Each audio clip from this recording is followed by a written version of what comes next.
Nessa aula, falaremos sobre o Clearfix, que na verdade é uma técnica para reparar alguns probleminhas gerados pelo uso do float. Então eu tenho uma estrutura HTML simples, onde eu tenho aqui uma div pai, um container e duas divs filho, box1 e box2, tá? E aqui no CSS, o nosso container tem um background red e uma largura de 500 pixels.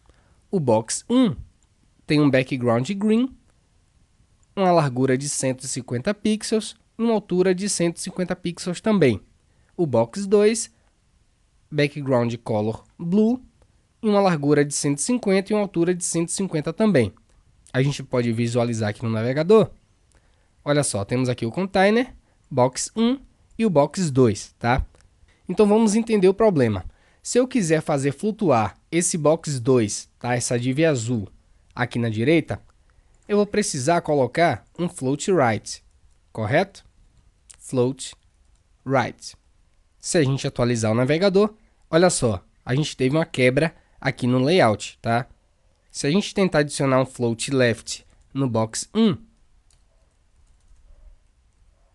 o nosso layout continua quebrando, tá? Então, para reparar esse probleminha, nós temos algumas opções, tá? A primeira opção é adicionando um display table na div pai, no nosso container, tá? Se a gente atualizar, a gente tem o problema resolvido, mas alguns desenvolvedores já relataram problemas com o uso do display table, certo? Bom, então qual a outra opção? A gente pode simplesmente adicionar um float left na div pai. Se a gente atualizar, o problema está resolvido. Mas o float left só vai funcionar se a nossa div tiver um tamanho fixo, como nesse caso aqui, ela tem uma largura de 550 pixels, ou se a nossa div tiver 100% de largura. Nesse caso, o uso do float é o mais indicado, certo? Mas, se você quiser que essa div fique alinhada ao centro, e você precisar colocar um margem zero alto, o float left não vai ser útil, certo? Atualizando, a nossa div ficou centralizada, mas não está funcionando corretamente, tá? Então, a partir de agora, vai entrar em cena o Clearfix, tá? Então, como é que a gente utilizava? Simples, nós temos aqui a div pai, o container, box1 e box2.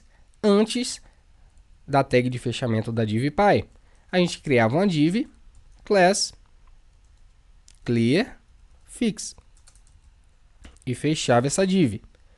E simplesmente a gente vinha aqui no CSS e colocava assim, ó, Clearfix, propriedade clear, valor buff.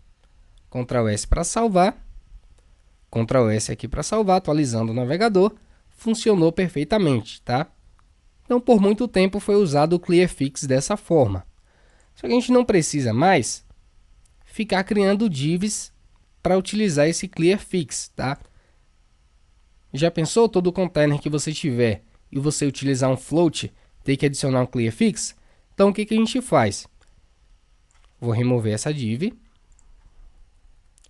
Nós vamos usar os pseudo elements para adicionar esse Clearfix. Por exemplo, nós temos aqui o container, tá? Então, vou adicionar aqui, ó, container, dois pontos, before, ou seja, para a gente adicionar um conteúdo antes, vírgula, container, dois pontos, after, depois de. Então, o que esses pseudo elements eles fazem? O before e o after. Eles permitem que a gente adicione conteúdo ao nosso documento diretamente do CSS, tá? Então, se eu colocar aqui a propriedade content e entre aspas eu colocar aqui 1, 2, 3, olha o que vai acontecer. Se a gente atualizar aqui o navegador, ele adicionou aqui 1, 2, 3 e 1, 2, 3. Se a gente inspecionar,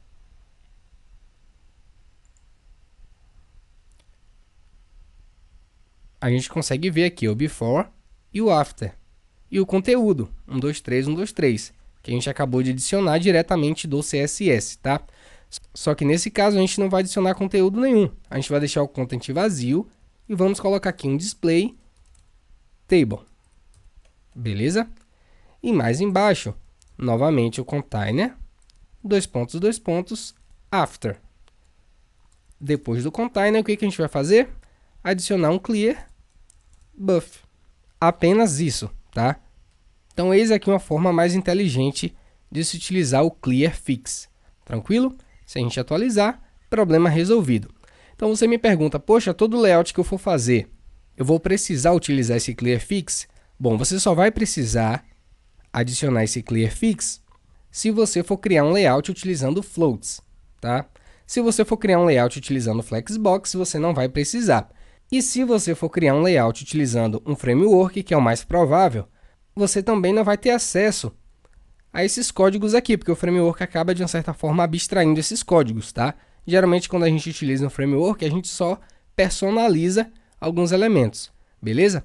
Bom, então espero que tenha esclarecido essa dúvida, que foi uma das dúvidas que eu mais recebi nos cursos de design responsivo e criando um site completo, porque naqueles cursos, como são cursos iniciantes, eu não entrei em muitos detalhes sobre essa questão. Se você acompanhou o curso, você percebeu que eu utilizava sempre um width de 100% e um float left nos containers. Só que eu não poderia entrar em muitos detalhes porque são cursos iniciantes, beleza? Então espero ter respondido a dúvida de vocês. Forte abraço, até mais!